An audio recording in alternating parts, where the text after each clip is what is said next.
All right, we're on. Let me change this. Okay, I believe everything is running. Hi, everyone. This is John from the AO Foundation, streaming from New Delhi, and I'm streaming absolutely alone in a new setup, basically a mobile setup. So there's a lot of stuff that I'm learning on the go. So I need to make sure that this is running. Everything seems to be fine. You should be able to see the screen as well as myself a little bit on the bottom left. Okay, picture in picture. All right. We're testing Rumble Studio while simultaneously streaming on YouTube and X. And we had some difficulties in the past with streaming, specifically with YouTube. So we're testing a new way to do it. So far, so good. Looks like the connections are done. All right, so I think I should be getting started. Okay, so as I was saying, I am in New Delhi at the moment. It is in fact 1:41 local time. I should be sleeping, but I thought it was worth to do a bit of a short episode since I brought the gear with me. And I'll explain a little bit as to why this was the only episode that happened. So, bit of context. I'm here on behalf of the A Foundation to participate in WTSA, the World Telecommunication Standardization Assembly, which is essentially the big event that happens at the end of every study cycle in ITU T, which is the telecommunication standardization sector for the International Telecommunications Union. And what happens in WTSA is, as we explained in a previous stream, all the delegations from every member state, as well as sector members, get together and they get to decide how the next study cycle is going to look like. What's going to be the distribution of the study groups, which people are going to be chairs and vice chairs of those study groups, what are the areas for each of one of those study groups to look into, as well as who's going to be the lead on one specific topic. And then there is a number of resolutions that also describe how that work is going to look like. So I'm first of all, I actually I gotta give a few comments. So first of all, the internet connection in this hotel is terrible. I'm looking at the bar and I run some speed tests and it was just really bad. I'm just hoping that more or less things are gonna go all right. If there's any glitch, nothing I can do at this point. Second thing, I need to thank two organizations. There's a lot of people I should be thanking. I'm just going to have to concentrate on those two because otherwise I will never finish. One, the organization that made it possible for the project to actually exist, which is the one that is supporting this side of TI's work, which is Global Partners Digital. And also, I need to thank AP Nick, who very graciously accepted us as part of their delegation to be able to be here in WTSA 24.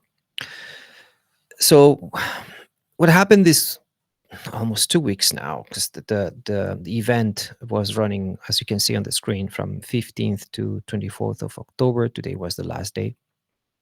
I've been here since Sunday the 13th. What happened was, it was our first WTSA, and it was already expected that we were going to be figuring a lot of things on the way, even though there was a lot of preparation. So you need to see all the contributions that are submitted by every single one of the regions, as well as possible individual delegations. And you need to try to figure out what are the tricky parts of those um, contributions, where each of one of those contributions may lead, and what could be the consequences in terms of standardization for the ITUT in terms of the next study cycle. Um, so you want to keep an eye on the language, as well as what is expressed with that language, as well as what would be the consequences should that language be incorporated into those resolutions, because the resolutions essentially provide guidance or um, command. It's not exactly it provides the list of instructions as to what the Telecommunication Standardization Bureau, the TSB director, needs to keep doing in those following 4 years. And of course, if you provide not so nice ideas, let's say, or literally very bad ideas, you may start leaning a little bit, or directing or guiding the ITUT towards a path that it shouldn't be taking. And one very specific example would be the new IP proposal that was submitted back in around 2019, and out of which we'll actually do a specific episode once we prepare enough about it, because that's a very tough bone. There's a lot of stuff to discuss there. Now, the reason why I didn't do daily streams, which was my original intention, I brought all the gear with me and everything, is essentially that we got to discover as we we're moving along, actually, pretty much on the first, second day, there was nothing to be told, really, on the first day. On Monday was GSS, this Global Standards Summit, and it was just I'll do some summary about it. Um, and everything started on Tuesday, the 15th. Yes, Monday was the 14th.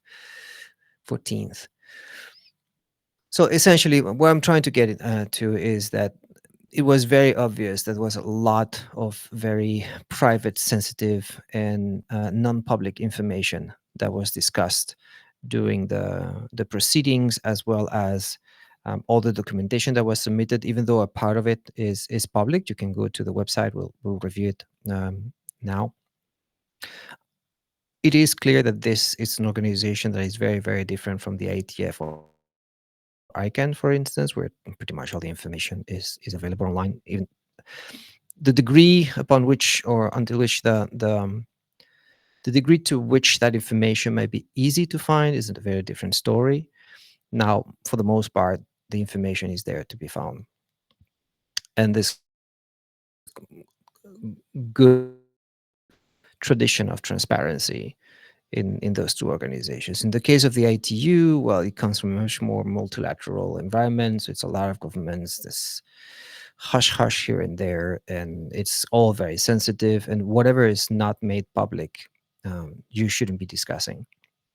There are, of course, certain degree of exception, meaning if you, for as long as you don't reveal a specific communication, or that you don't make a private document public, you are, of course, able to comment on the general idea of the document.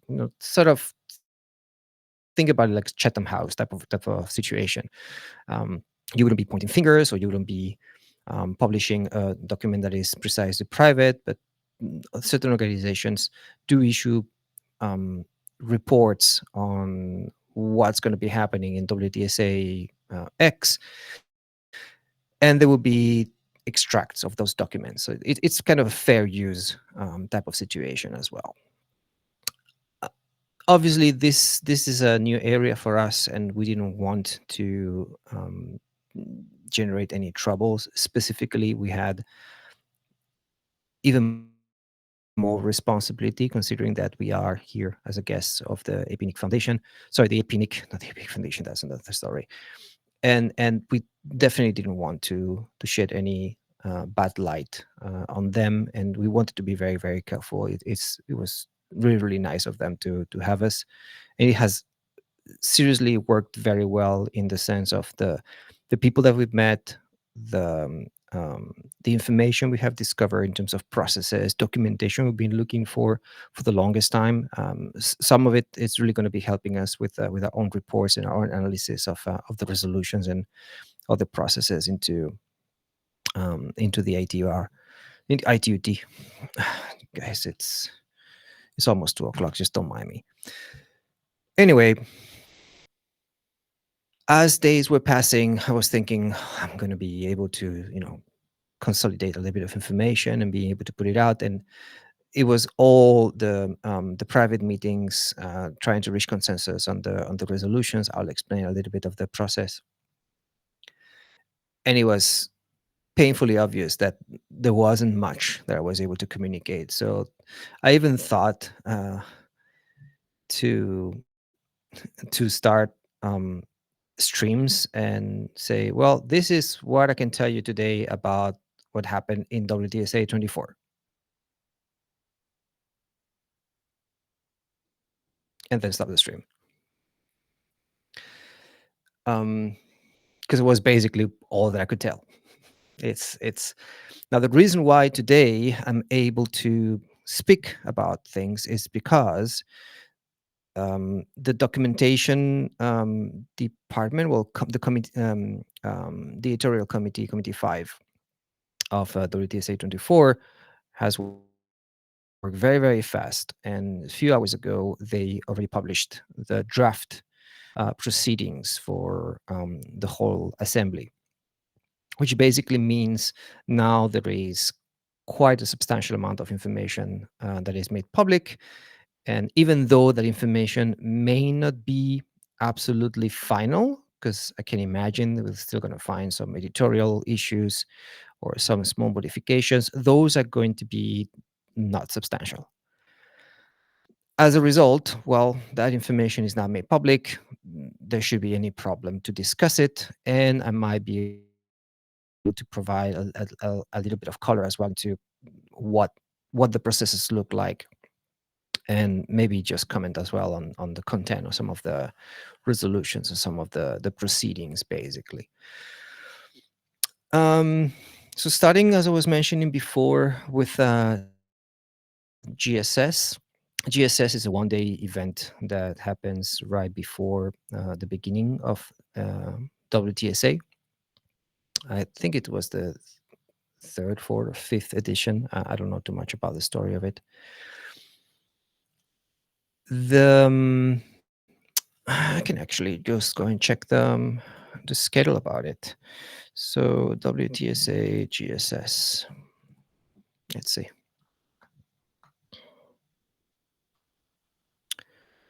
Global Standards Symposium. Let's see if the agenda is over there, so we can discuss a little bit about what was said. Explore the program.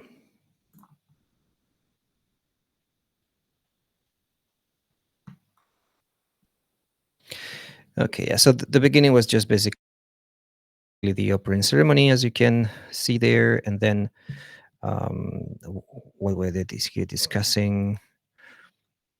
This was a session where basically ISO and IEC, who are very, very close to the ITU, got to discuss about what they do together, where things could go. There wasn't much during the whole day that you would consider, oh gosh, they've been talking about such great topics. It was all the usual stuff. I didn't feel particularly illuminated, and it was good to see all of these people on the stage for the whole day. I just didn't feel that it was anything grandiose, and much to my chagrin, because I was really hoping to hear some good talk and some good debate. One thing that I learned, though, which I found quite interesting, is the founder of the AEC was Lord Kelvin, which I had no idea about. So that was nice. What else? How it happened here? Who came?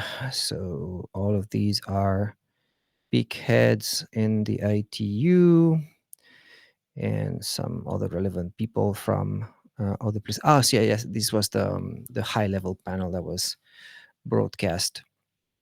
So this session was happening in another bigger room. I think it was a G20 room inside the complex, and it was broadcast into the multi-use room, which is a huge one. By the way, the numbers that I was given was that there was 3,200 delegates, and there was a room to accommodate them.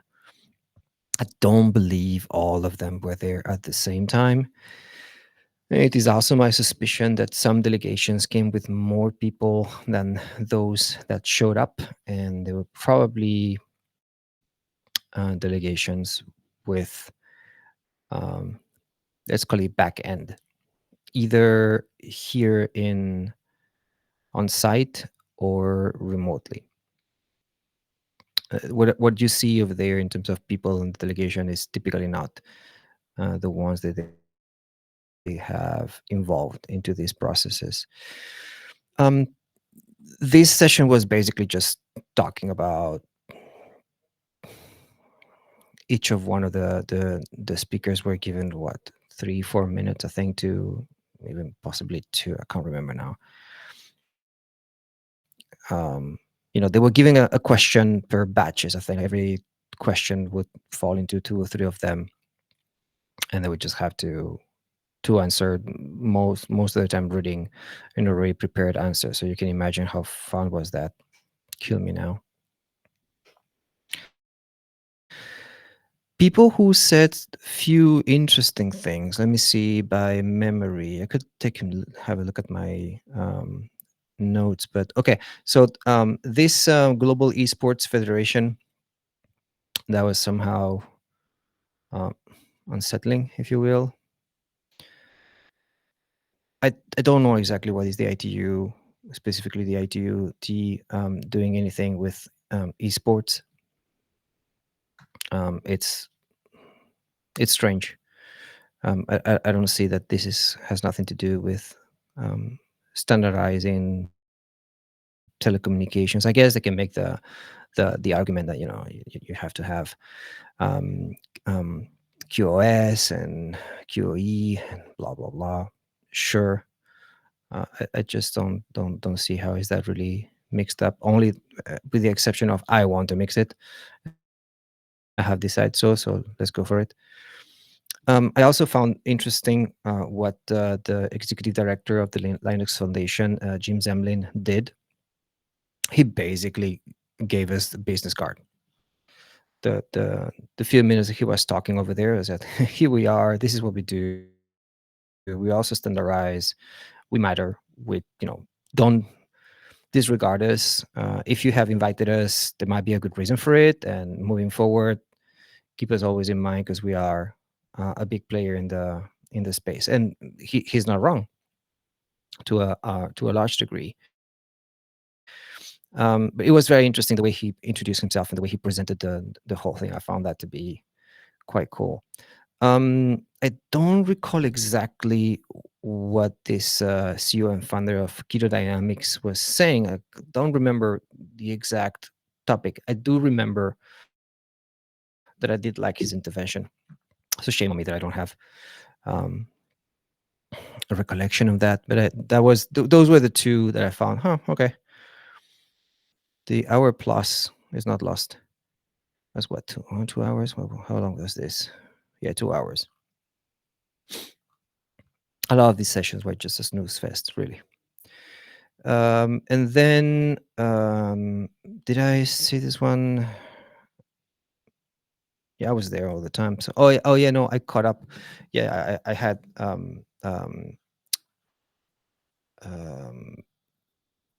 Asia Pacific Telecommunity APT coordination meeting happened right at the beginning of this one. So I was only able to catch the very end of it.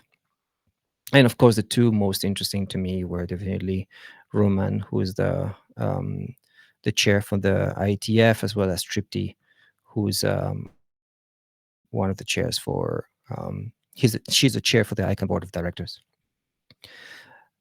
What else?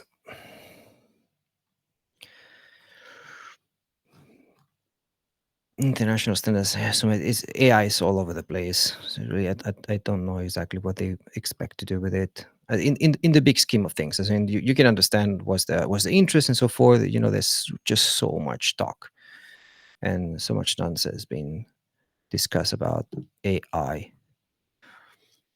In this session, the Open World Foundation's Daniel Goldscheider. I guess I'm pronouncing enough his name. That was all right. That was an interesting participation. Again, he was just basically talking about wallets and the importance and yada yada yada. This KPI ceremony was basically some awards, a bit strange. And then there was some this thing about the metaverse, and sort of the problem with the metaverse in this context is that what they seem to be in the ITUT, what they seem to be understanding as metaverse is not the Ready Player One type of thing, is more um, virtual reality or digital twins that you can operate remotely. So telemedicine would be one element that they consider is a part of the metaverse. It's kind of the internet again. I need to go through the language to understand a bit better exactly how they are trying to frame this, because they seem to be bundling a lot of things together. This was a blockchain challenge ceremony, so they had um, some prizes for some competition. They just gave away the prizes, and then the closing ceremony. Interestingly enough, they were working quite fast to have the outcome document of the day, and it was pretty much ready because then they presented the next day during the opening ceremony. The opening thing is in the first plenary. That's when they present the outcome document, and that's it. That's pretty much it. What happened during the GSS? It was underwhelming. I didn't find that I learned too much or that I had too much fun. But it gave me as well the ability to look into some of the documentation that I was still pending to look into, and clean some email inbox and whatnot, while keeping an eye on things and taking notes. It wasn't a big deal. All right. So second day comes, and I believe that I might be able to. Let me see if I can just reopen this, and I would be able to go for the program is for GSS, but I should be able to go to the whole WTSA somewhere. Okay, let's have a look. How many GSS have there been before? So this was the fifth one. Okay. Start in 2008. All right. So let's see if I can go to WTSA 24. Okay. That's not such good SEO, guys.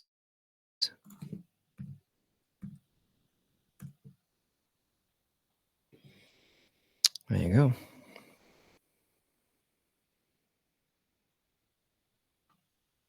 Actually, I'm going to also open the official website from the Indian government.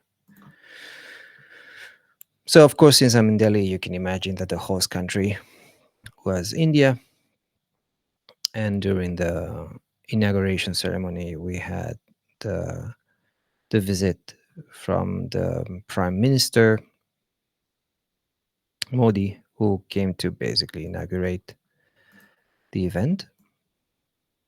And that came with a lot of very stringent security measures, obviously, with a few very interesting stories that maybe one day I'll tell about.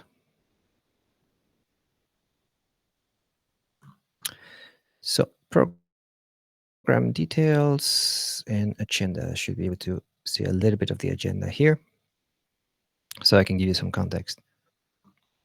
And after that, let's see if I can go to the documents. I want to keep that open too.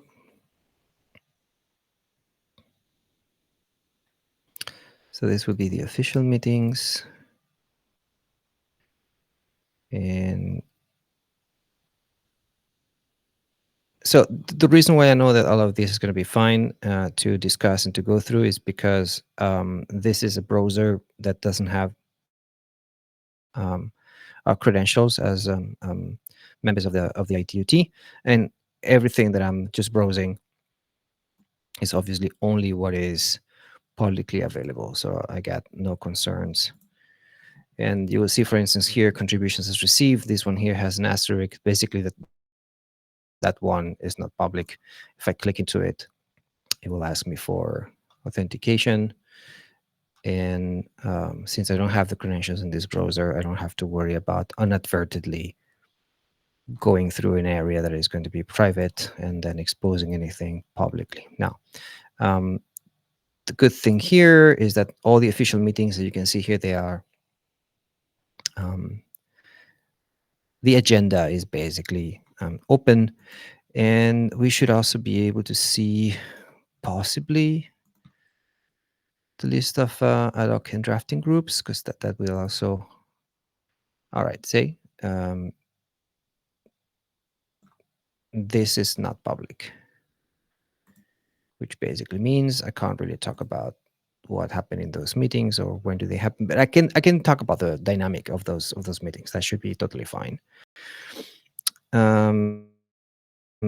What else? What do they mean by time management plan? Very quickly, I want to make sure that I have enough tabs open. All right.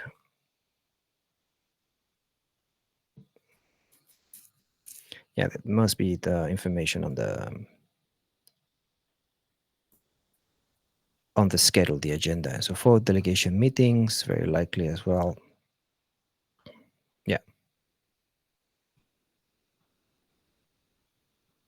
Okay. So to recap a little bit as to who are the participants in here, they are delegations from member states, as well as sector members, which is one of the three categories of additional members that the ITUT has.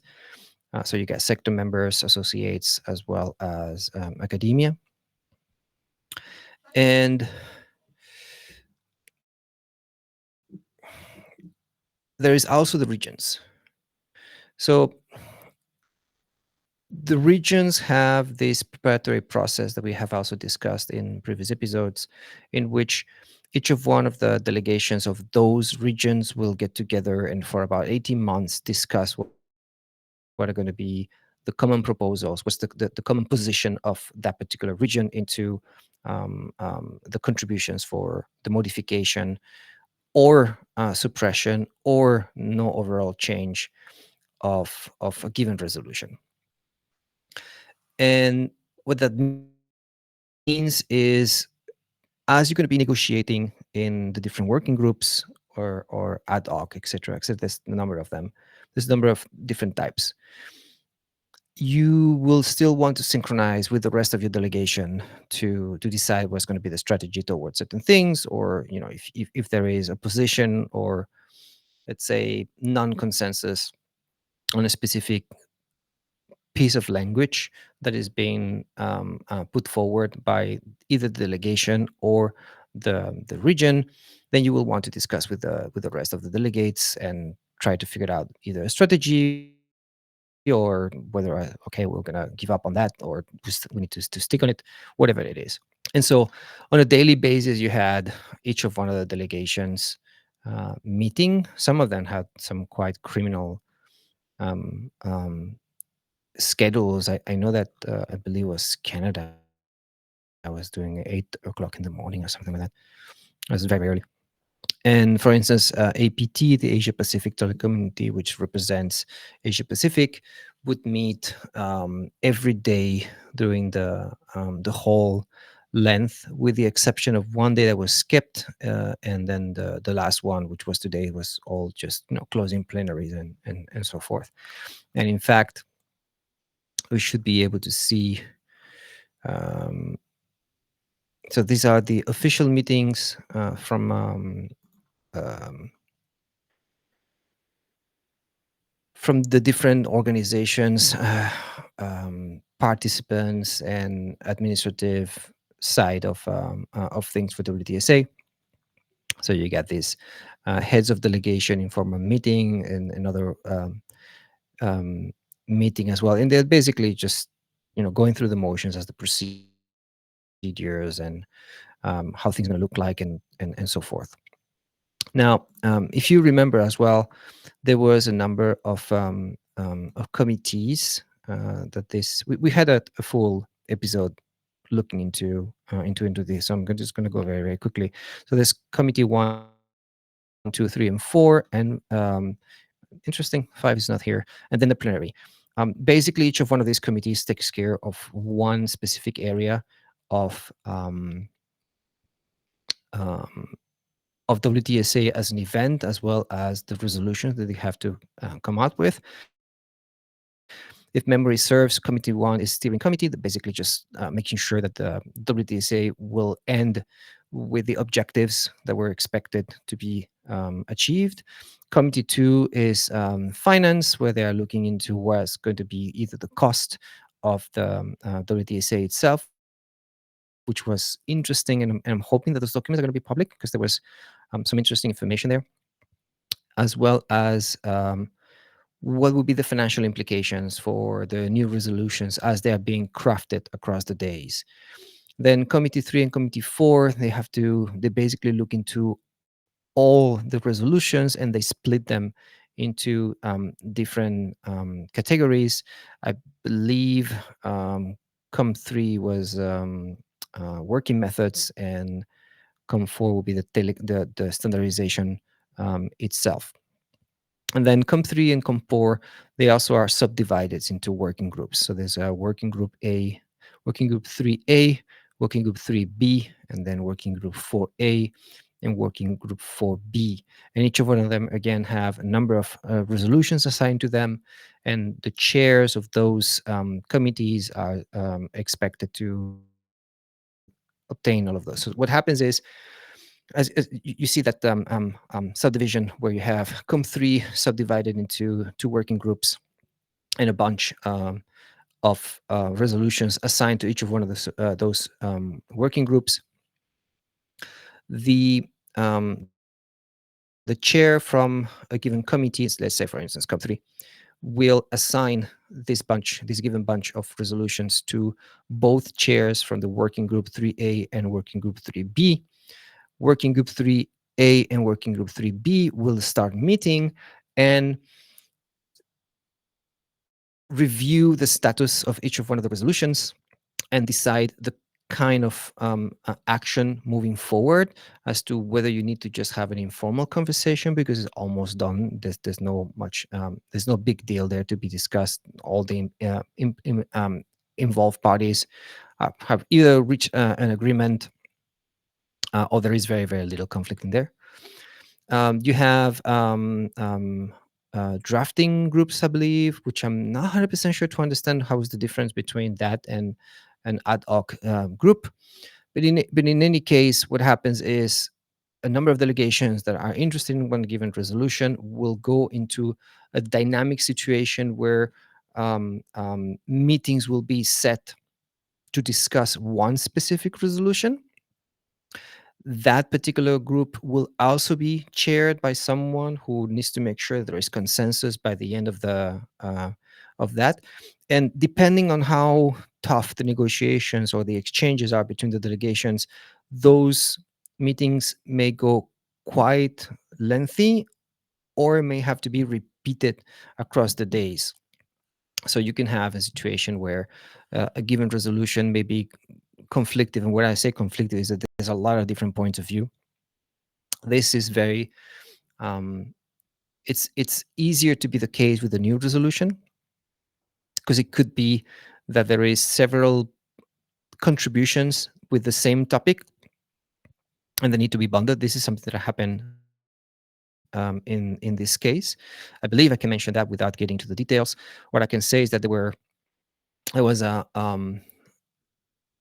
resolution idea that was put forward by a number of delegations, and there were essentially three or four contributions, and they were bundled into two different angles, as to two different ways to understand this particular topic. And of course, that basically means that you're going to have to try to figure out a way to put them all together. And since they are two different angles, good luck with that. And so it can be a very long process, and the chairs for those particular groups w- will determine, how much time do we have ahead of us. Let's make we finished today 2 3 hours. This is not done, we have to meet again tomorrow. And so you have to be careful, and you have to be aware about every single change on a daily basis as to when given groups are meeting or not.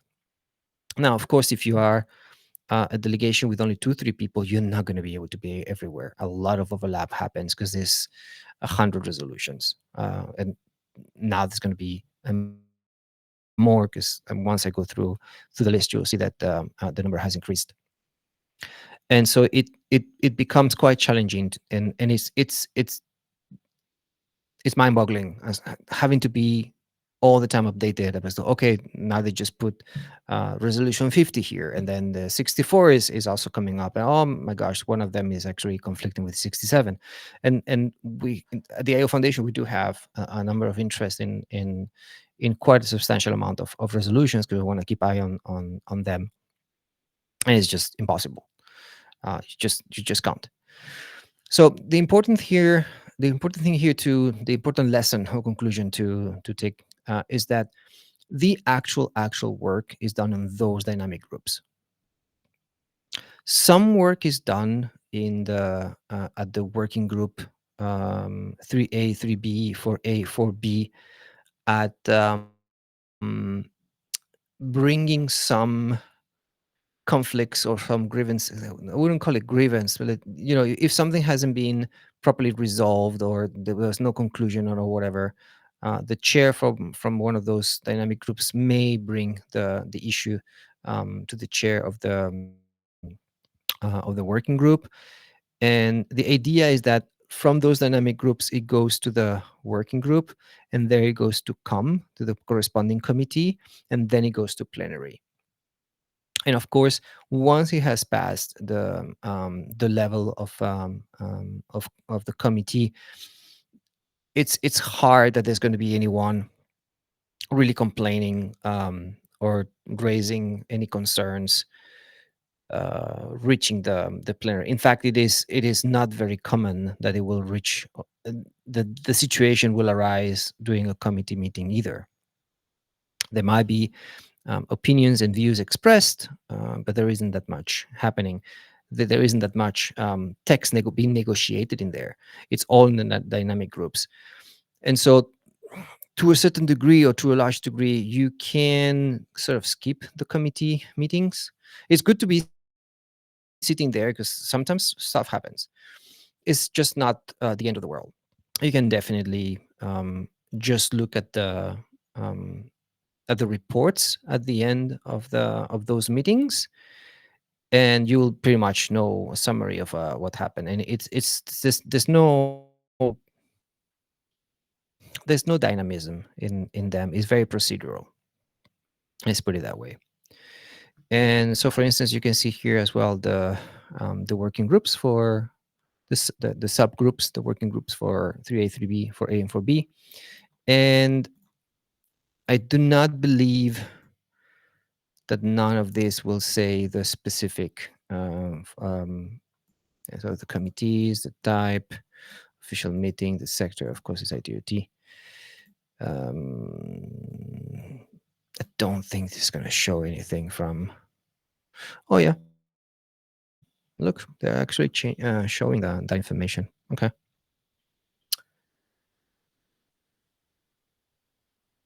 Okay. So AH means ad hoc group. IDG is informal discussion group. What else do we have? There's some other types.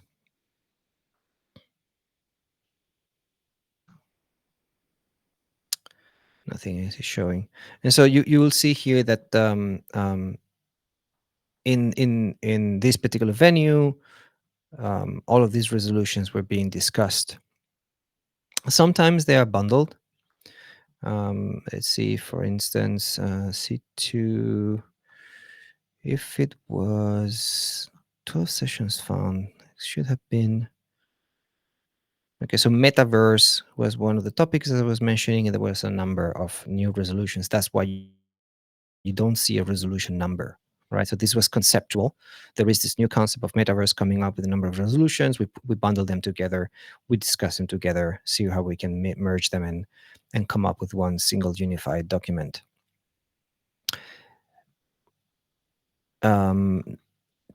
DT was digital transformation. It's funny they should have added this as a new resolution on metaverse, but I guess they didn't want to take too much space. And I guess I don't know what else.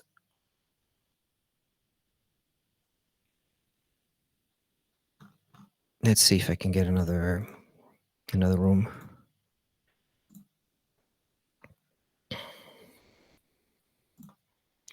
So this B hall, that was the multipurpose hall, I believe, and that's where pretty much all the committee meetings as well as the plenaries would be happening. I think that's what it is. Maybe to be sure that I'm not. Yeah, I know it is this one. This is the one. Yeah, hall 14 is the building next to the main one. Oh, I know which one is the B one. Right. This is where the GSS was actually happening. The place is very big, and there's several buildings that are involved. So you can see here, all the opening plenaries and so forth. And sometimes there will be some of the dynamic groups being held there, and the particular working groups or working sessions for working group 3A, 4A, yada yada. Okay, I'm not going to bore you with this.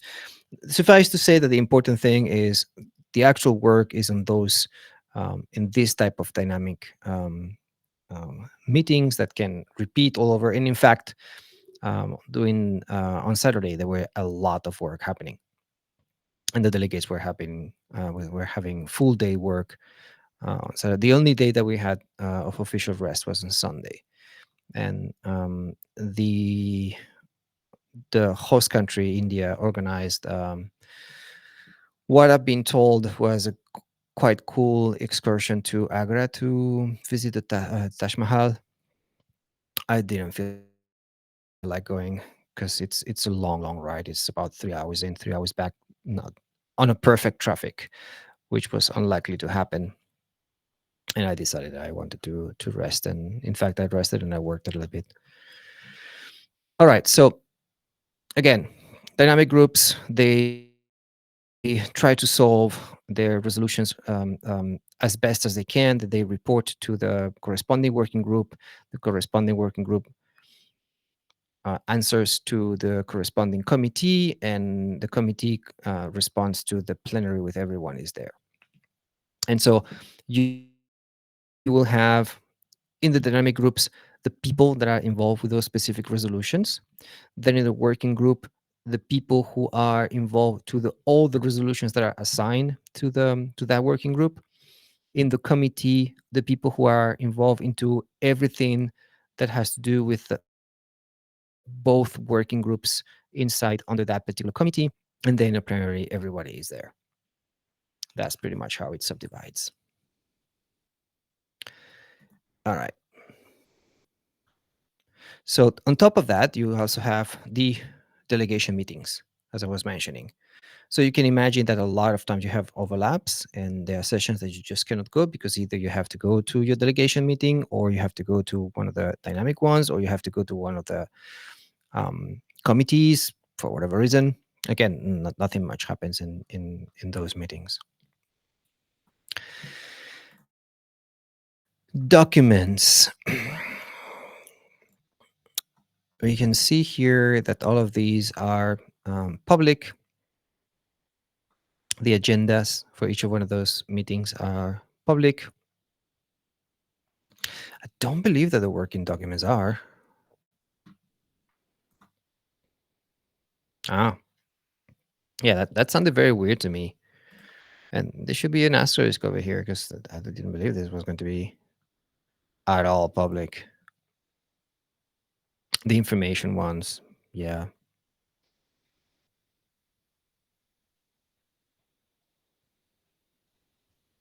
This one I'm interested in. The drafting is interesting. Translation editing, I don't care so much, but the drafting.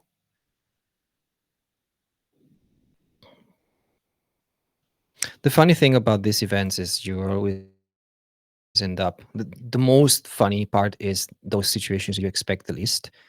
And I was, I've been having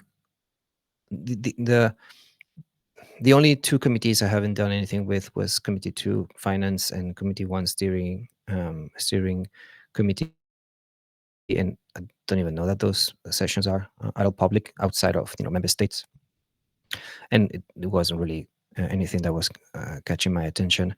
But I went to all the others, and I was pleasantly surprised to see how the work is done in Committee Five in the editorial committee. It was very nice that they work pretty much almost real time as they receive documents from that have been approved by, let's say, working group 3A, and it needs to go to committee 3, right? And it has to be reviewed by the chair there, and they will start working on those documents almost immediately that the dynamic group generates. If there's consensus, get to work. And so they have people on site, they have people remotely in Geneva, and it was very interesting to see how they were just there on standby. And once something comes, everyone gets to work, and they do a lot of long hours. Let me see if I can show the official meetings. Com5 wasn't there. Damn it. Com5 wasn't there. I shouldn't be able to say many more details than that. Just believe me on this one. Very long hours. Crazy long hours. These guys do a lot of work, and I gotta give them credit for that. All right. So the documents that are available. Let's see. Oh, look at that. The report for the budget committee seems to be available. That's very interesting. Let me have a look. No, it isn't. Guys, just why don't you? Okay, it's indicated down. Yeah, right. It's indicated down. It's restricted to dice. Okay, so we're gonna have to. Eh, did I? I said, yeah, I just closed what I didn't want. Reopen. So there's a number of documents here, contributions, but let me see.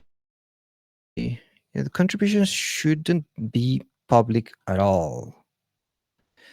It's just that there has to be something more than just contributions because it's reports secretariat. Why wouldn't they put the asterisk there? Because none of these documents are likely going to be publicly available. Oh, this one is public. Okay, because these are the reports from the study groups. Yeah, right.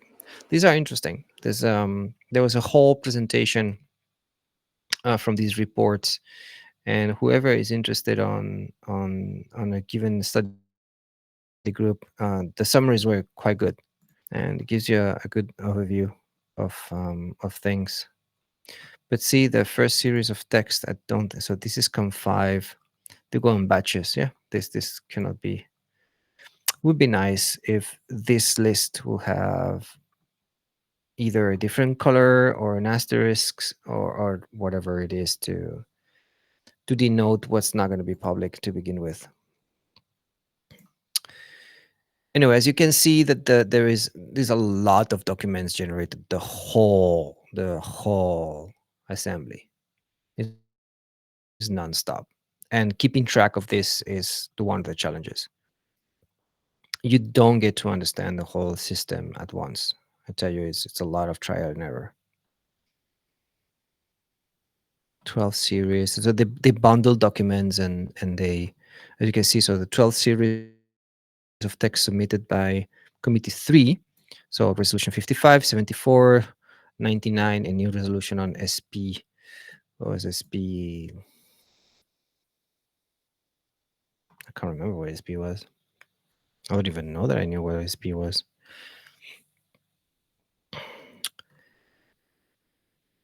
Okay, so that's about it. And temporary documents, this also cannot be public. See? Ay, ay, ay. Because some of the temporary documents over here were in fact public. See? So that's the problem. It's an issue of the listing here. Anyway, some of these documents are interesting. You can go and do your own research on this. They are not the point of the stream today. The point of the stream is that we do have this. So this is the big document that is issued after the end of WTSA. And now we can have a look as to what was the resolutions and the recommendations that came out. It's very long, 2078 pages. We're not going to be able to go in too much detail. We're already almost an hour into the stream. It's 2:30 in the morning over here. I should have to sleep a little bit before I leave for my flight in a few hours. Now, interesting. Resolution 1 is not here. They start with resolution 2. There was no. Okay, I'll have to keep an eye on that. I'll have a check. So the resolution number 2 is the one that establishes the scope and mandate of the ITUT study groups, and you can see all the revisions it has gone through. I was the other day thinking that considering that they keep all of these this provenance log basically on the header of the first page, in not that many years, that's going to be a big ass list. They're going to have to start thinking about changing that and compressing it somehow. Either way, let's go very, very quickly because there is a change here that is very interesting. The document has an annex, and then establishes the existing groups. So what I can say is that study group 6 and study group 9, that had to do with the broadcasting and streaming technologies and so forth, have been merged into a new study group 21. So study group 2 was basically operational aspects. 3 is tariff. 5 buzzwords. 11, of course, you had 6 and 9 before. Those disappeared. So this is signaling protocol test specifications. Yada yada. 12 performance, quality, and so forth. Future networks, study group 13. This is definitely one of the most important ones, in my opinion. 15th, technologies infrastructure for transport, access, and home. Some of these titles are quite misleading in the sense that they produce work that is more interesting than you would imagine. That's why I'm recommending you to go and have a look at the reports from the study groups. Maybe we can actually go and do a few streams over them, and that could be something on the backlog. Go figure. Study group 17, arguably the other study group that is extremely important and carries a lot of work. in their shoulders. 20, Internet of Things, digital twins, and smart, sustainable cities and communities. And then study group 21, technologies for multimedia, content delivery, and cable television. This has been discussed in this particular WTSA. Of course, it had it coming with a preparatory process for WTSA in the past 18 months, and there was already um, a quite good consensus across all the regions in all the countries, all the member states, and all the sector members that okay, it makes sense to merge them because they are basically doing a lot of very similar or overlapping work, given the convergence of technologies that we have right now when it comes to multimedia and broadcast. Now, here, this part of the annex is what identifies in which topics a given study group will act as lead. Because sometimes you do have overlap of concepts. So SG17 works on security. SG13 works on future networks, so how networks are going to look like in the future, etc., etc. Well, there is an overlap there because, of course, it's going to be security in the way you're going to be looking into future networks. But you wouldn't want to have security in SG13 and for whatever particular specific topic, and then having the big security concept happening in SG17. So each of one of those study groups may have discussions and conversations and liaisons between each of one of the study groups for a particular topic. However, one of them will be the lead on that particular concept. So this one, let's say, very random pick. So anything that has to do with operational aspects of Internet of Things identification, it's SG2. They will take the lead. Those conversations may happen in other study groups upon request. There will be, my guess is going to be liaison statement between SG 13 wanted to do something on IoT, and it involves some identification with those IoT devices. It would issue a liaison statement to SG2. Hey guys, we want to do this. Come collaborate with us, or whatever is going to be the procedure, all the terms of the collaboration. The point remains that they lead on that particular topic, and so does each one of the study groups. You can see here the list. So I'm gonna go through SG13. I need to do the double check as to what may have changed. So we will do an analysis between resolution 2 from 2022 to resolution 2 2024. So Geneva versus New Delhi, and see what has been changed in those leads. I don't know. I don't remember them by memory. In any case, SG13 leads study group on future networks, IMT systems, includes IMT 2030. That also should be a topic that we look into one day for non-radio related parts. And I suspect that's because there's going to be a huge overlap with the ITUR that has that that looks into everything that has to do with radio communications. Lead study group on fixed mobile and satellite convergence or convergence.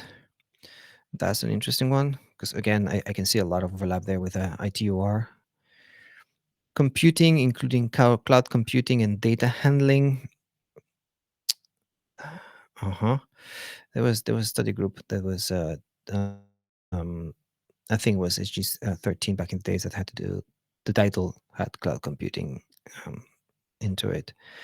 Artificial intelligence, including machine learning for future networks. So that's going to be fun because I believe there's some artificial intelligence on SG17 though. Let's go for it. Okay, so this would be the case. So HG17 has security, identity management, directory, PKI, formal languages, and object identifiers, which makes a lot of sense for being grouped under security. Now, there was a lot of conversation happening on AI in the group, and so my sense is that they will be um, being led by SG13 on those possible conversations because artificial intelligence has been assigned to SG13. And again, I would like to go and double check the previous resolution. Actually, let's do it very quickly right now. Let me see. ITUR, DUT, sorry, resolution. My gosh. My brain is 240. I can sense how I'm tired and I'm holding back from yawning a little bit, but I want to get this done. All right, so this is the 22 edition here for resolution 2. Should be able to open this here. Let's go very quickly to the annex. SG13. See? There was machine learning, but there was not AI. So it's very interesting how all of these elements have changed, and of course they were into IMT 2020 before. Now they are in 2030 because this next decade is basically 6G, if I'm not wrong. And then they also included here. They have expanded this to be very, very clear that they do directory, PKI. Identity management was already there. I mean, the most famous directory and PKI protocols come from SG17, so this is not new. But for whatever reason, there seem to have been an interest on being very precise on those areas to make sure that they remain the lead study group. All right, and then 21, you can see all of these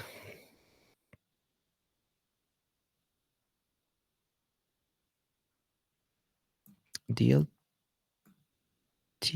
I hope they don't mean distributed ledger technologies. It could mean something else on this context. I'm not sure. And then points of guidance. Let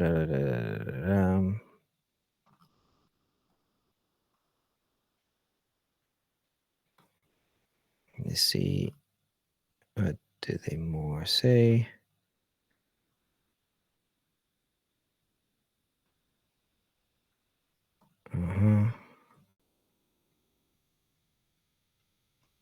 Yeah, these are more detailed points of action. I find this resolution to be one of the most consequential because it establishes mandate, basically. This is sort of the charter for each of one of the other resolutions. So very quickly, to remind you, we are very much interested on study group 13 and 17. So 2030 application of artificial intelligence, machine learning aspects, future network studies on how to incorporate network intelligence into 2030 development of recommendations on overall requirements, functional architecture, and application support capabilities for networks, which include artificial intelligence, machine learning mechanisms. Okay, I can tell you it is my understanding or my analysis that the ATU is trying to heavily position itself, the ATU-T, as the reference for AI standardization. Software-defined networking, this is one of the most scary things, in my opinion. Information-centric networking, just as scary. We may have to do again episode specific, and it's not. This is not to say that everything is bad about these concepts. It's just some of it does open the the doors to very scary stuff. Cover regulatory implications, deep packet inspection, lower energy consumption, furthermore, activities related to innovative service scenarios, deployment models, and migration issues based on future networks. It's interesting, during the whole process, there was very little conversation about resolution 2, and it was always struck me to be one of the most important ones. 17, developing international standards in supporting building confidence, security, and trust in the use of telecommunications slash ICTs. You will find this term very often all over the place in the resolutions. Uh, Security of end devices, network applications, and services. You see, it's so broad. It's so broad. They basically are all over the stack. Abstract notation 1 and use of JSON. Twin DLT, I guess this is distributed ledger technology in this case. I don't know. That was the same for Still Group 21. PI, etc., etc. The area of security. SG17 responsible for developing the core international standards on ICT security, such as new security architecture frameworks, model zero trust for network infrastructure, the fundamentals related to cybersecurity, including threats, vulnerabilities, and risks, and incident handling slash response, and security management. All right. There's so much here to explore, understand, and map. And 20 and 21. List of recommendations on the responsibility. So let's see, E series, F series. Okay, so each of one of the recommendations are bundled into a number of different categories of series.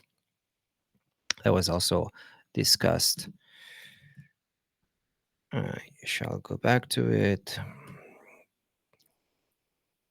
So the series structure,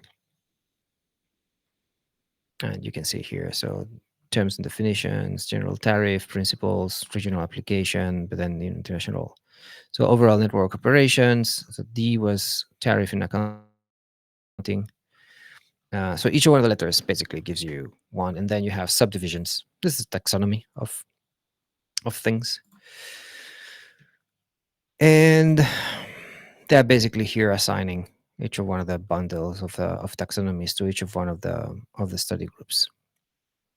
Some of these come directly from the study groups themselves. So in the report that they have to issue to WTSA, they provide this information and they can expand.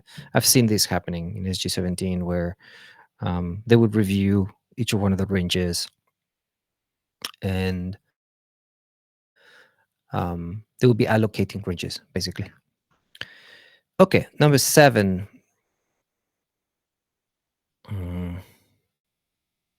Malaga Torremolinos. My gosh, that's Spain. Although, why would they say Malaga Torremolinos instead of just Torremolinos? That's the name of the city. Either way, I'm not so interested for the sake of not extending this cast longer than it is because I still need to pack and finish. I have packed all my stuff except the streaming gear. I need to pack it before I go to sleep. What I want to do is I would like to go to. So one good thing is you can see here by looking at the list, the resolutions that are on these draft proceedings are the ones that have been modified. The ones that haven't been modified will not be here. You will still find them in the list of resolutions that we saw before. So the 2022 editions is all the resolutions as well as one opinion, I believe. Yes, opinion one.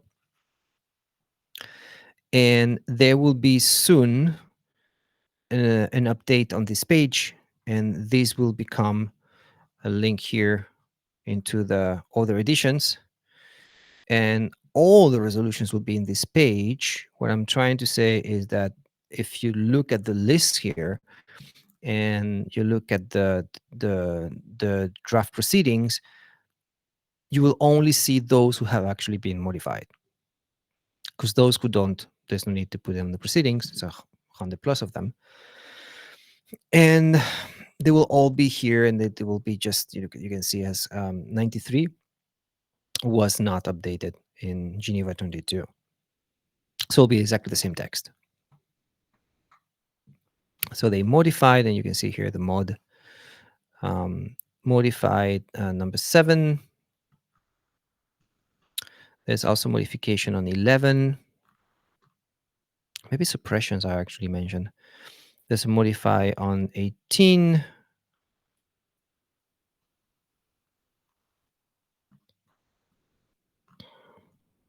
There's a mod on 20. There's a mod on 22.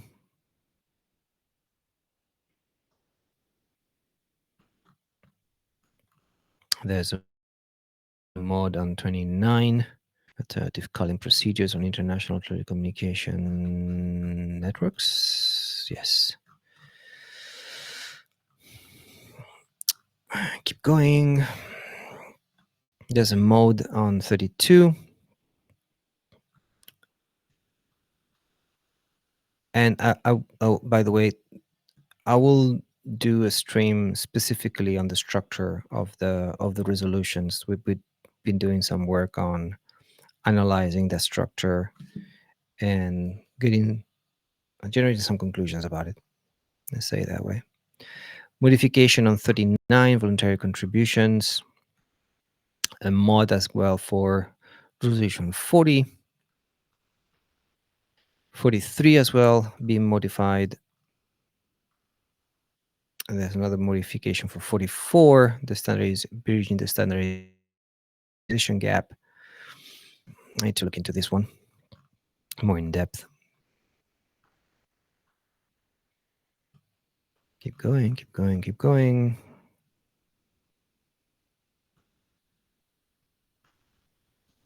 There is another mod on 48, IDNs. And as you can see here, there might be modifications, but there is no specific visual cue as to what has been modified. So you basically need to do a diff between the 2022 document and the 2024 document. Again, this is something that we're going to be doing and making a report out of it. There is a modification for cybersecurity, resolution 50. What else? Let's get into the interesting stuff. Resolution 52 also modified. I'm guessing next one is going to be 58. It's 54. Also modified, and then it's 58 the next one. It's 55. Okay. Mainstreaming gender.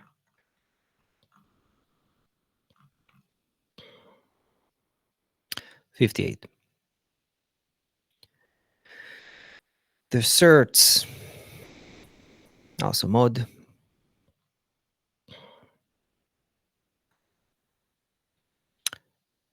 60 modification as well.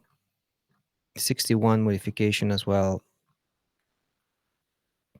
64 modification as well. This one is IPv6.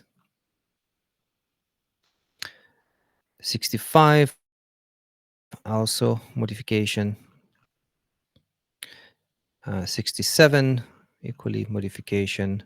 I don't think they suppressed any. There was opposition. There was 48.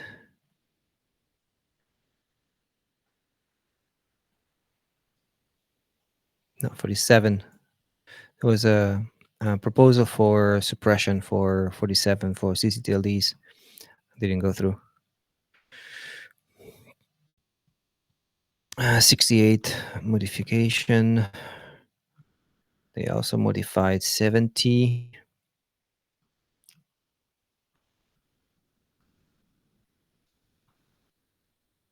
I got to review some of the resolutions because there's been a bit of politicization in some of them, and there's been some delegations raising concerns. And in that particular regard, I got to say that it we need to keep politics and ideologies away from technology. That's a concern. So modification on 72,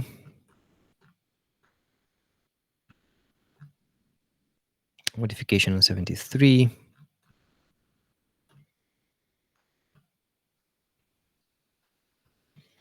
Come on, I want to get to the big stuff.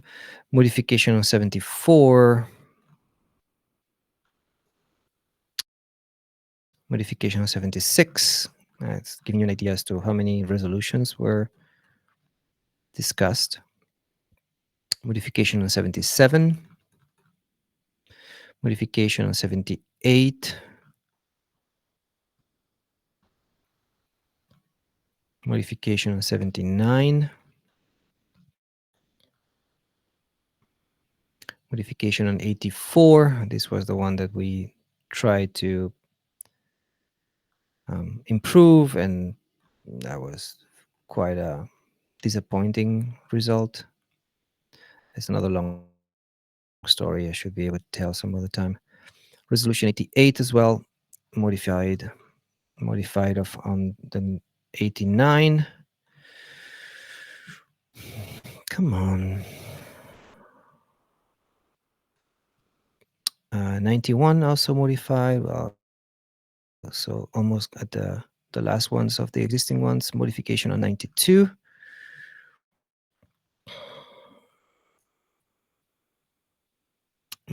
Another mod for 93.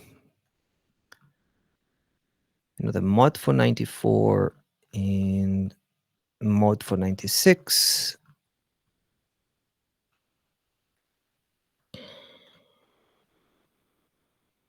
Mod for 97. Mod for 98.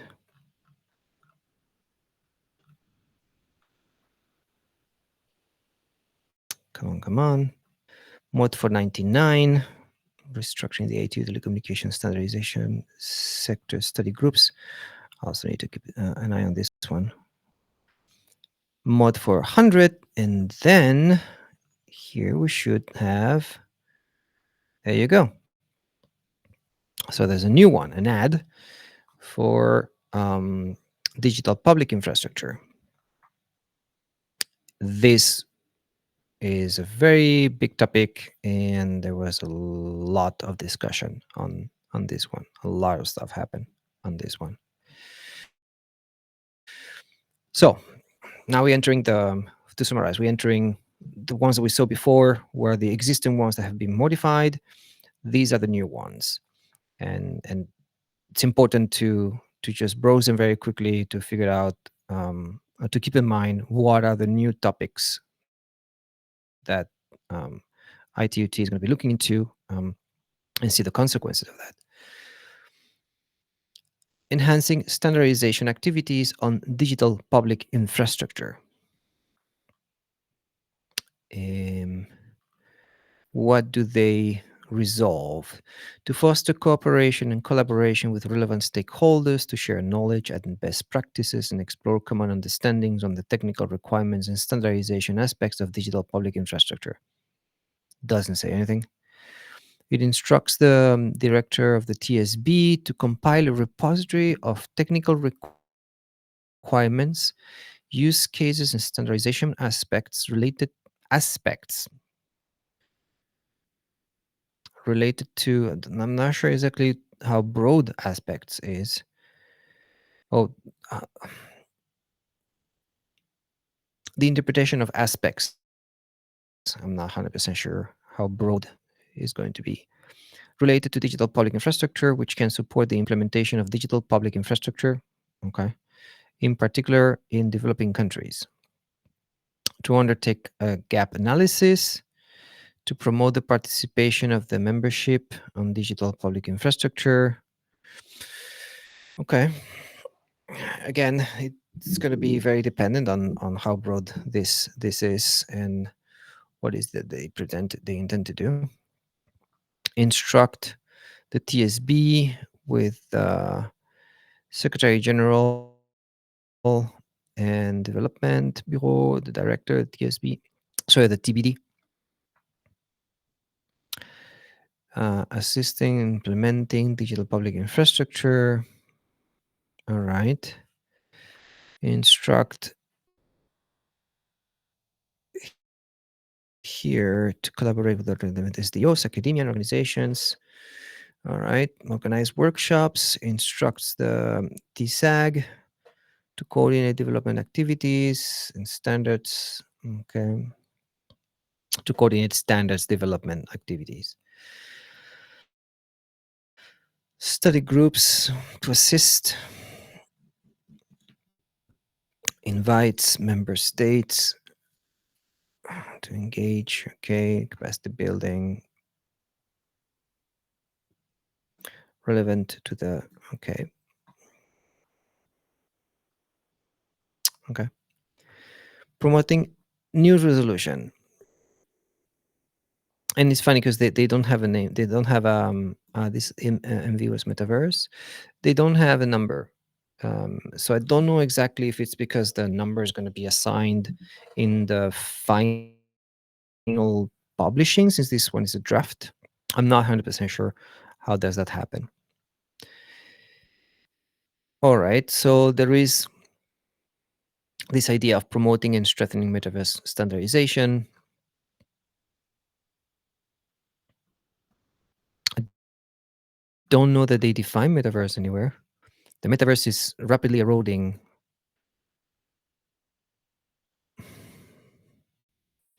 I do not see any specific definition for metaverse.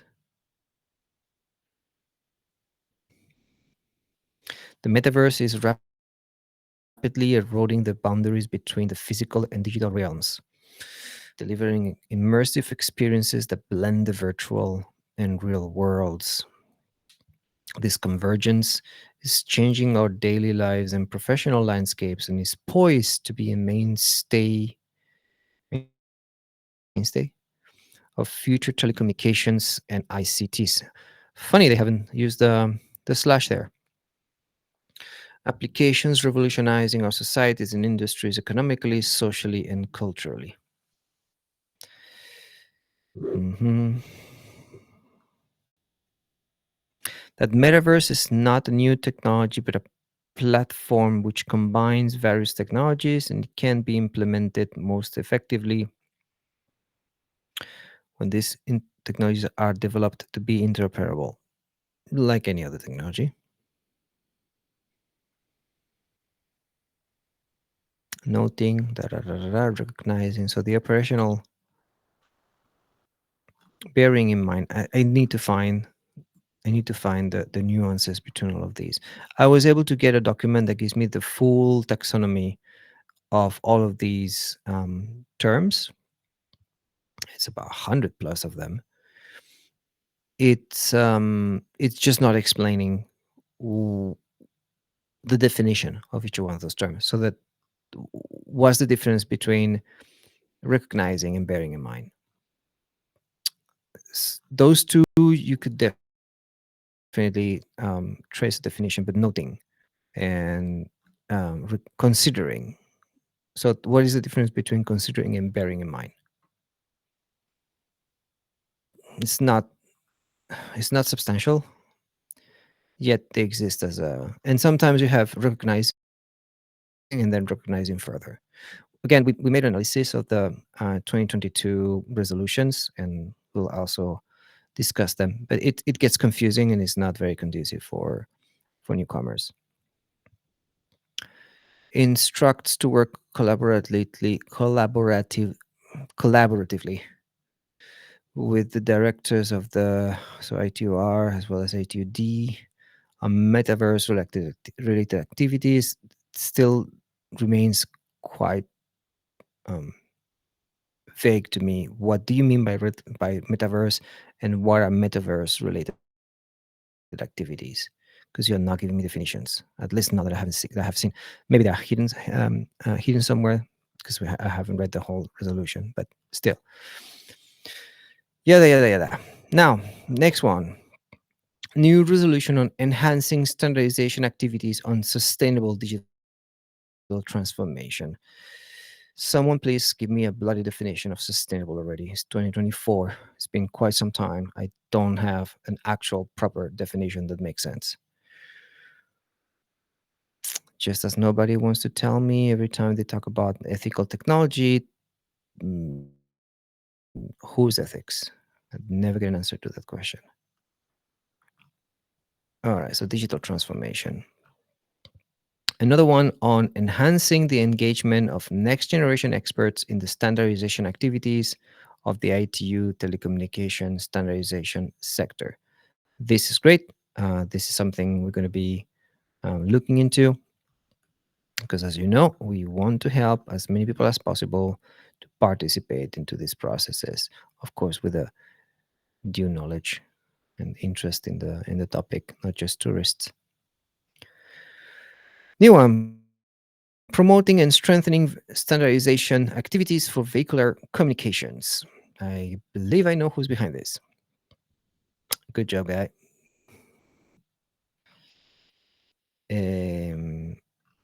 All right.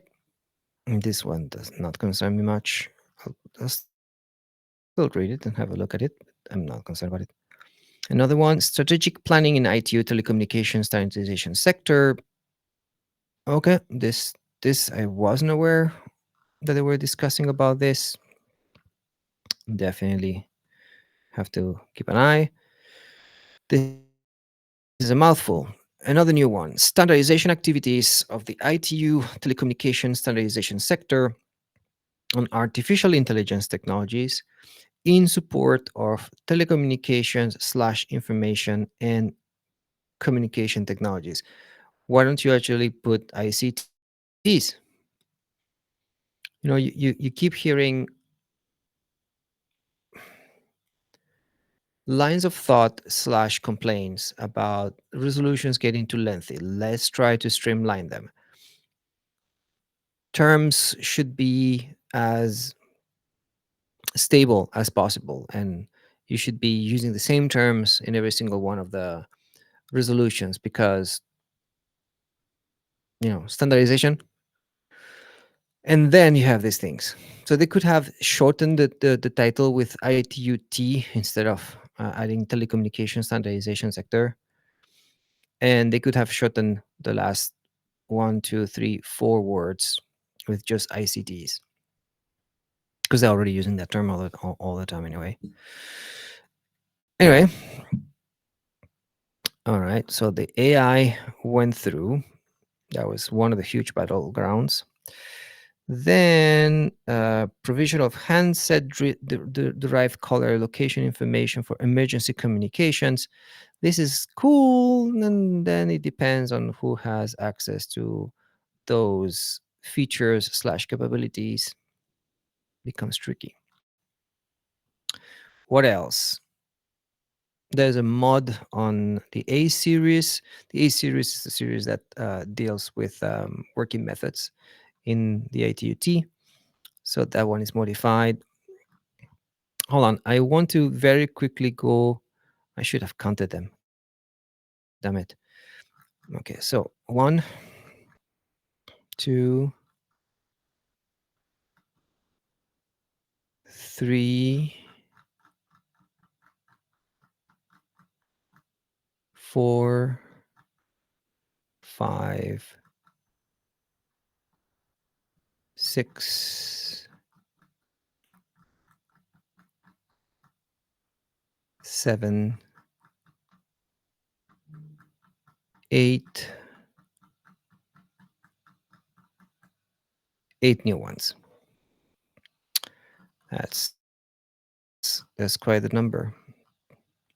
8 new ones. That's going to be putting the number at 108.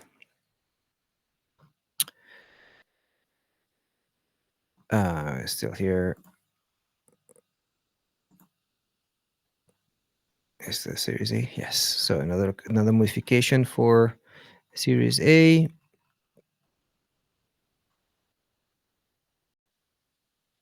Mm-hmm. More appendixes. Oh, here's the suppressions. Okay.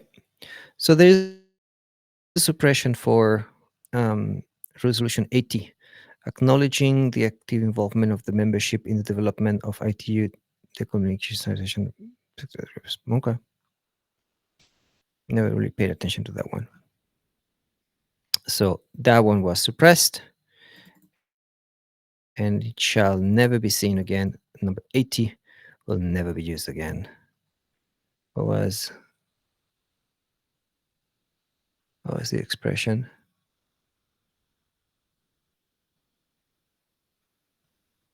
What did he used to say in Game of Thrones? And now, and now his, and now his watch has ended. Was it actions? Let's see. Someone explained to me what actions were, but these are requests that are not reflected in resolution. So I'm not 100% sure how do they play out in the big scheme of things. So I remember that in some of the conversations, some of some of the compromise solutions would be instead of adding a piece of text in the resolution to turn it into an action. And I'm not certain that they carry the same weight as as an operational part or section in a resolution. I need to look more into this. So let's see resolutions that matter. 68, 90, number one. They should be in 50. Those are okay. So let's say, for instance, is there anything on AI? 90, number one. Let's just give in for an example. WTSA 24 instructs study groups 17 and 20 to establish a joint coordination or agreement mechanism between the study groups to determine a demarcation line on the topic of IoT security and report to TSAG.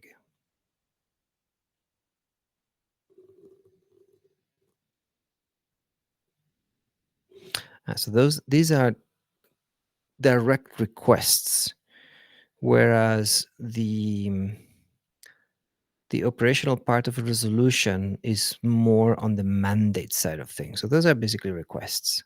That's what they are. Instructs ITUT, and they are basically sort of one-time thing. To establish a coordination mechanism amongst the study groups. Sorry, I'll read the next one. It instructs WTSA 24 instructs ITUT study groups inter alia, study groups 13, 17, and 20 to establish a coordination mechanism amongst the study groups in order to deliberate on the topic of trust, including trusted information and trustworthiness. Shit, I'm struggling now. Trustworthiness and reports to TSAG. Okay. Okay. So those are one-time type of instructions. Chairs and vice chairs. This is this is the updated list of who's going to be getting each of one of those positions,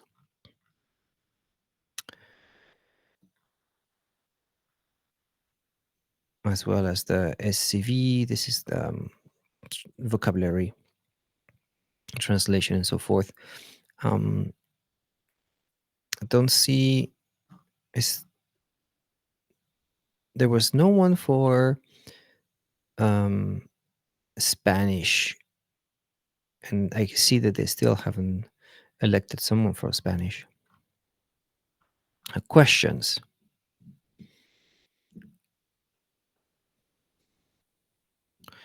Question title. Oh, okay, okay. So those are the questions for each of one of the these are the specific items they're going to be looking into for each of one of the study groups. Uh-huh.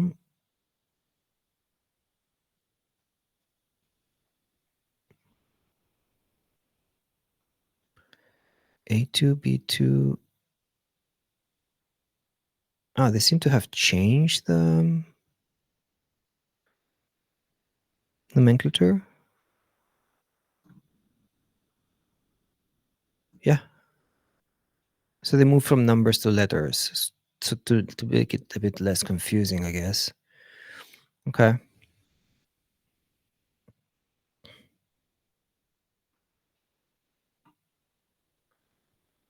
All of these are continuations. Let's see if there's any new ones.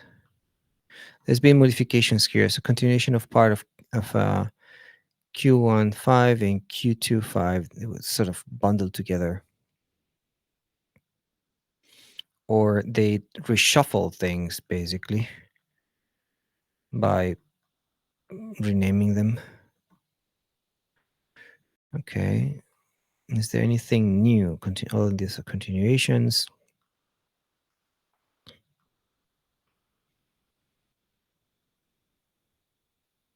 And part of question 115. Hmm.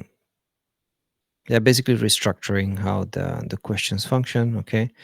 That doesn't seem to be the new one. Okay. So for study group 20, human-centric digital services enabled by IoT and SSC and C related to digital health, accessibility, and inclusion. Hmm. Why? There is no standardization to be done on anything related to inclusion.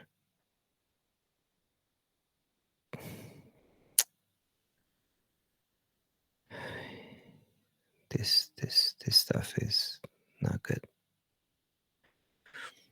All right, decentralization, distributed IoT, that was new too.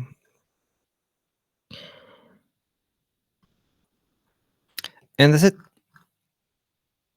That's it.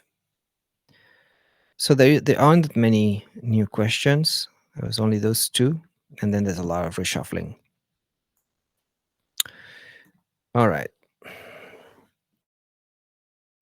Time check, 1 hour 40, and it's 3 almost 20 over here. So I'm gonna wrap up. I know that our streams are not the most riveting thing to follow. I still believe that they are very important, and it's very difficult to summarize all the information in in a stream that has beat and so forth. And it's not as if I'm having any guests and exchange information and so forth. And this is also not news. Nonetheless, always keep in mind these organizations are the ones that are determining how standards are produced, and those standards are eventually adopted by the industry and end up in your hands. What they do is to be taken seriously. Different degrees, different organizations, again, different procedures, there's different things that you can do. It doesn't stop the fact that they are very obvious choke points in the industry, and it's very relevant to try to stay updated about what's happening, and this is basically what we're trying to do. So we are still on the phase of just lightly discussing about things, because there's a lot of information that we need to process for ourselves, but also for you guys too. Eventually, let me just remove this. Solo, yeah. Eventually, we will be able to dig deeper into what certain things mean, what uh,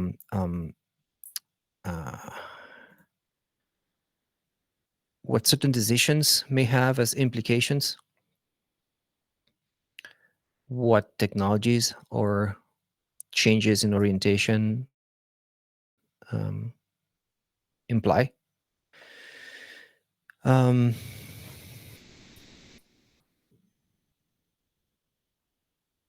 that's the work we're going to be doing.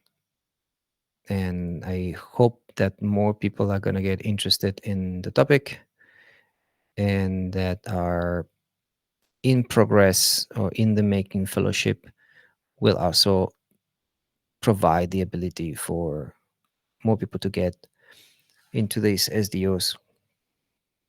Um, we want work to be done. It's not about just monitoring and exposing. We want things to be done in a way that don't harm the final user. So as you can imagine, a lot of work to be done and a lot to examine and analyze on those new resolutions and the actions and everything. So we'll get into that. The plan is to have a report sometime in the coming weeks, as soon as possible. It's just that we're going to be busy with ICANN 81 as well. I'll be in Istanbul. I don't know that I will be bringing the gear and do any stream over there because it's a pain. I mean, it's a pain.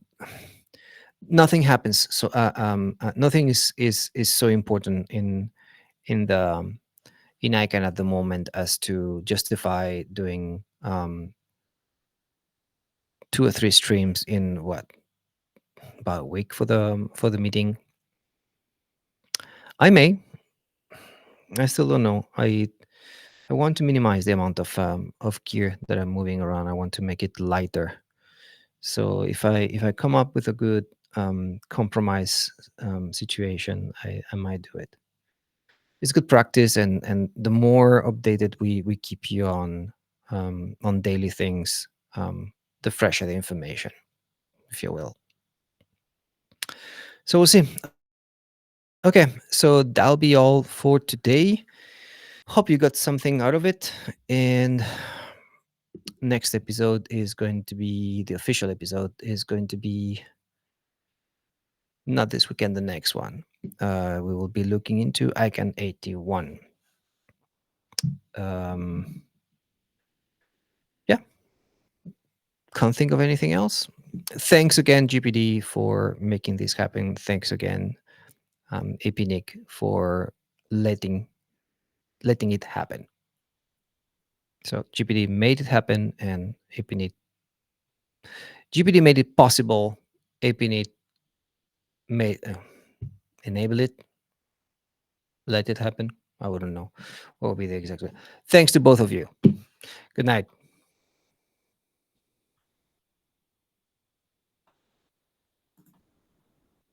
See, now I have to go and do a lot of clicks until I find the outro because I'm self-producing. I need to get this a little bit better. Cheers, guys.